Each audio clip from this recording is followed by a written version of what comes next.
Bonjour, nous sommes le 10 novembre et sur ce 10 novembre, nous fêtons Saint Léon le Grand Pape. Je suis très heureux de voir que le prénom de Léon, Léon, soit donné, Léonie aussi, qui veut dire évidemment lion, le lion. Mais, chers parents qui donnez ce prénom à votre enfant, eh bien, allez voir la vie de ce grand pape, puisqu'on l'appelle Saint Léon le Grand, comme Saint Grégoire le Grand, comme Saint Jean-Paul II le Grand, parce qu'ils ont éclairé leur siècle d'une telle manière que ils ont été, on les a justement comparés à je dirais, des grands hommes.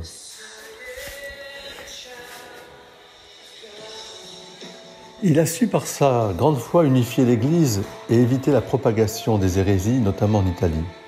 Sa grande sagesse et sa sainteté sont des exemples à suivre encore aujourd'hui.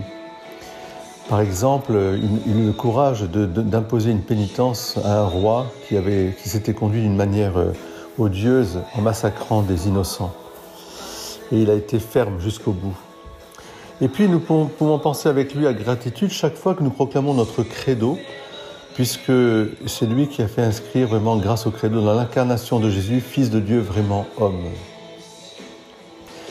Né en Italie vers la fin du IVe siècle, Léon était un prêtre en mission en Gaule lorsqu'il fut élu pape. Et il gouverna l'Église pendant 20 ans, dans une période très troublée avec les invasions barbares. Il s'est opposé au sanguinaire Attila, à ses armées, les Huns.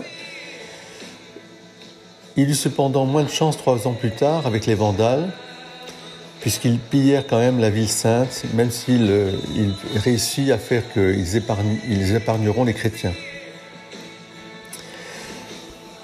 On lui doit le grand concile de Chalcédoine, qui trancha définitivement la question qui divisait l'Europe. Le Christ est vrai Dieu et vrai homme. Et puis, une chose tout à fait incroyable, dans la nuit de Noël, il s'est écrié « Souviens-toi, ô chrétien, de ta dignité. Souviens-toi de quelle tête et de quel corps tu es membre par ton baptême. » Alors moi, je vous invite à prier avec moi Saint Léon. Voilà 2 belles prières de Saint Léon.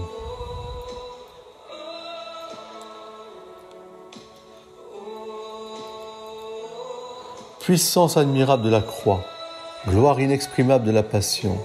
Là se trouve le tribunal du Seigneur, le jugement du monde et la victoire du crucifié. Oui, tu as tout attiré à toi, Seigneur, et lorsque tu étendais tes mains tout le jour vers un peuple incroyant et rebelle, le monde a compris qu'il devait rendre gloire à ta majesté. Tu as tout attiré à toi, Seigneur, car quand le voile du temple s'est déchiré, le symbole du Saint des Saints s'est manifesté en vérité, et la prophétie trouve son accomplissement, et la loi ancienne devient l'Évangile.